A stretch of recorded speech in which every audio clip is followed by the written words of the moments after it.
Joe, you've got a new op-ed on Fox Digital asking the question, what will the powers that be in the Democratic Party do about it? That's a pretty good question. Let's start off there. What are they going to do about it? This was Joe Biden's terrible, horrible, no good, very bad week, to quote a book that came out about this presidency and about this man.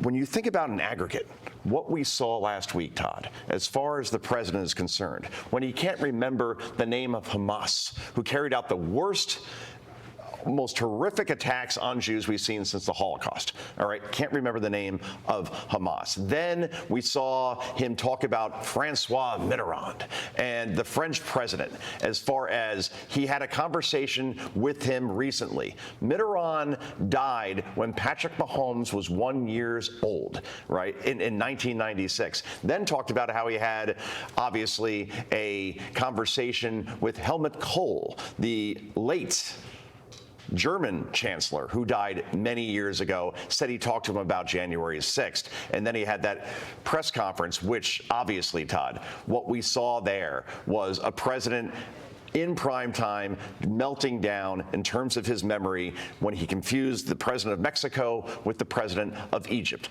Overall, what we have now is even the New York Times saying that it's time for Joe Biden to step aside and for somebody else to take the mantle at this point. Here's what the Times is saying. They're telling Joe Biden to do better, saying the president has to reassure and build confidence with the public that by doing things he has been doing so far unwillingly to do convincingly, he needs to be out campaigning with voters far more in unrehearsed interactions. But, Joe, I would argue, rehearsed or unrehearsed, does it even matter?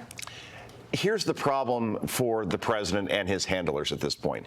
If you put Joe Biden out there, Todd, then you have cleanups on aisles 5, 17, 22, and 29. In other words, he's going to screw up something in terms of his memory. If you keep him in the basement, so to speak, like they did in 2020, then you have a president that is pleading the fifth while trying to be reelected and has a record now to run on, which includes high inflation, high crime, and a border that is completely lawless. So there is no upside in terms of whatever decision you decide to make. The question is now, who backfills Joe Biden if he were to step aside? Is it Kamala Harris? No. Who's at 28% approval? Or is it Gavin Newsom, who has a record in California that you could only call horrific? So that's where we're at this point. If you're a Democrat, no good options. Who do you put out there for the events of our world right now? Joe Biden can't talk. Kamala Harris can't talk. Lloyd Austin, which we're going to get to, is currently in the hospital. And that's not a funny joke. I'm not trying to make light of that.